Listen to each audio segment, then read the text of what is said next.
Hi, I'm Jenny Walterman, and this is my introduction video for AEP 858. A little bit about me. I've been married to my husband Kenny for 8 years, and we have a blended family. We have 5 children between the two of us. Over on the right side is a picture of the twins with their wives, and on the left is our 2 granddaughters that we've had for a couple of years. And then this year we had a lot of new additions. So Lauren got married, and we had 2 new grandsons born within 3 months of each other here this winter. So it's been a really fun time. Some things I enjoy. I enjoy music. I am a musician. My husband and I were in a band together for several years. I enjoy sewing and quilting, and I love to garden. And all those pictures in the bottom are different spots in our gardens in the backyard. A bit about me professionally. I am currently the director of IPS and real world learning for the Paola School District over the 6 through 12 student services. And I assist students with post secondary planning.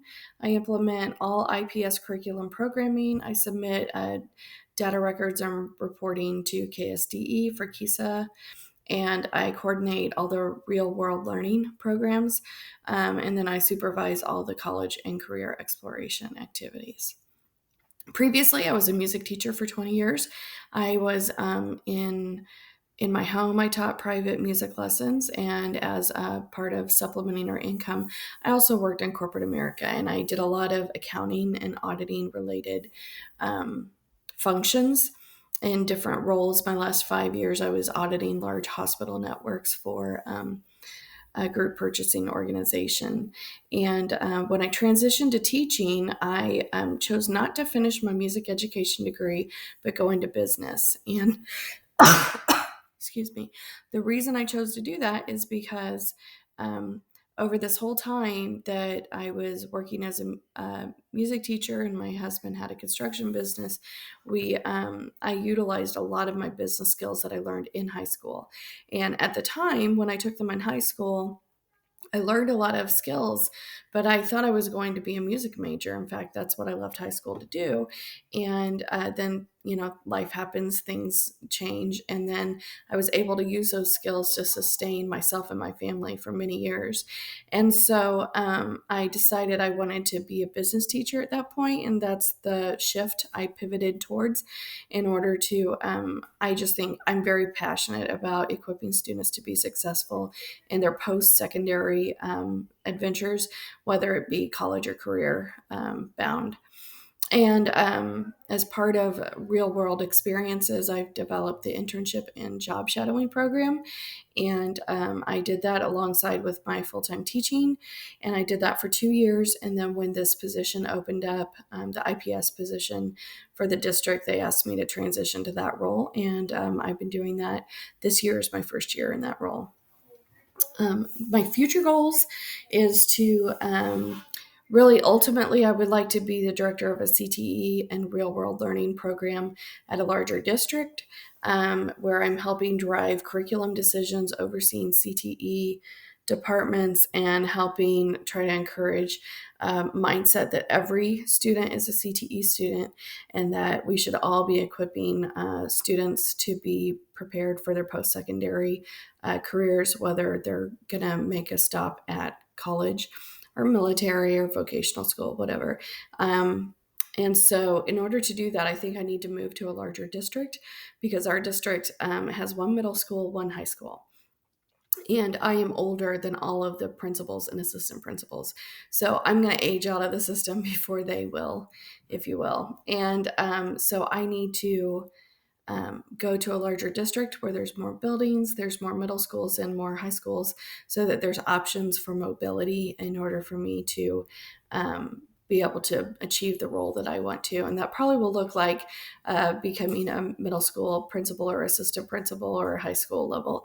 And I would ideally like to work for a school that has a strong real world learning PBL focus, or a school that really wants one, but they haven't been able to initiate it, and have me come alongside as an administrator and help grow that programming and help CTE teachers to move towards that. My critical reflection based on the inquiry prompts in the assignment. The different forms of assessment and data management that our district does is, of course, MAP state testing. A lot of data that's gathered that way. We do the pre-ACT for freshmen and ACT for juniors. We utilize Panorama, which is a social emotional assessment tool that helps give us really uh, up-to-date information on any day of the week. It syncs with our learning management system, and so we're able to look at attendance and grades and tardies and a lot of different things in conjunction with SEL, and help to drill down what is driving some of the behaviors of students. We also utilize the KCTC survey, which is Kansas Communities That Care. That's also another SEL driven survey. We have the dyslexia evaluations and assessment, and then the subsequent IXL programming that we use for our reading students. And then MTSS evaluation results, and we're really focusing on reading and math with our interventions with that, and trying to really get all teachers to focus on core vocabulary when they're building lessons based on the results of our MTSS looking at our MAP state testing. So with the data analysis, the administration and counseling department really take a lot of this data and break it down and interpret it and use it for different purposes. It's definitely a lot of data, and results are mentioned at the in-service at the beginning of our school year.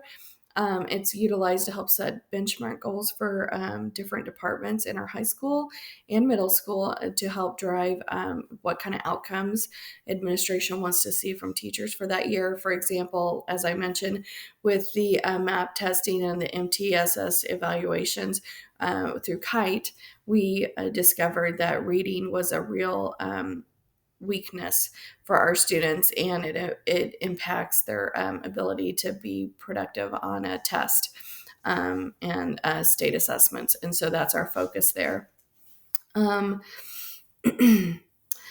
Data informs decision making for course offerings, for future departmental planning, and for course planning.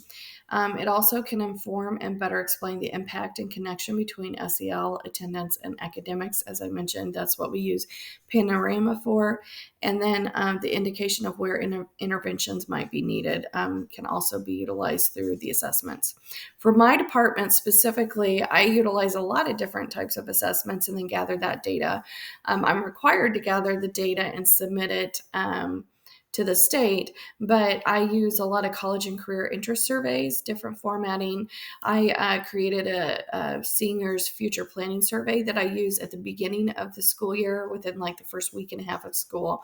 And then I utilize those results to help drive programming for that whole year based on where seniors are for that particular class, what they're interested in, what they would like to learn more about. It's an intuitive based skip logic program that really helps drill down to the deepest level of understanding that our seniors have based on what they think they're doing in their post-secondary pursuits. I do a lot of personality and aptitude and interest assessments through various tools such as Zello, UScience, the ACT work keys, and then ASVAB also can give incredible results that can help speak to students about what their aptitude is, what their interest, what their current ability level is, and what the careers are that would feed into that. We strive to work on MVAs, which are market value assets, and also pursuing industry recognized certifications. And so Sometimes those results, if we have students, a class maybe try to receive certifications and we only have one or two students that are able to pass the test, it drives some data decisions for me about, what are we doing well? Where can we improve? We're, doing okay, but we need to improve.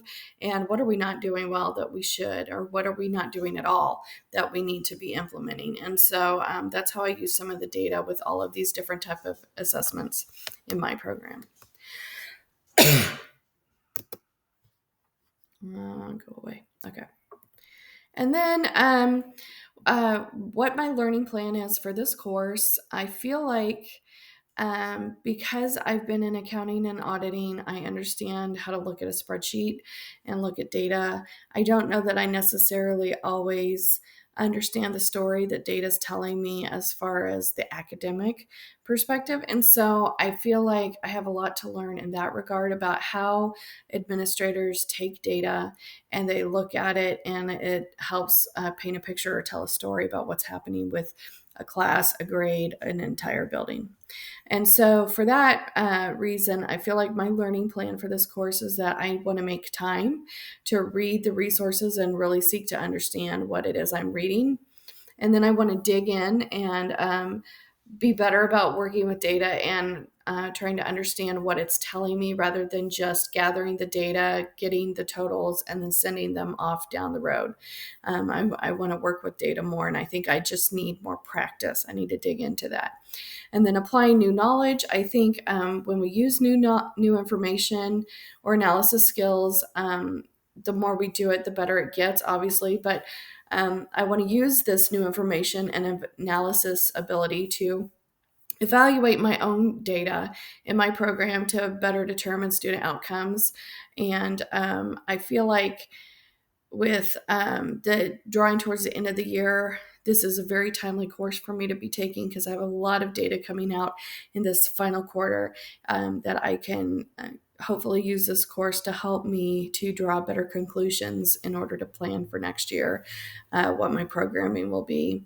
And then finally, just asking questions, clarify any content that is unclear. I think sometimes I sit back and wonder about things, but don't actually ask questions because it's an asynchronous online course, and I don't necessarily seek to reach out unless it's something like a missing resource or I find an instruction super unclear. I usually just kind of think to myself, oh, I hope I did it right, and I turn it in. So I think I'm going to challenge myself to try to ask more questions.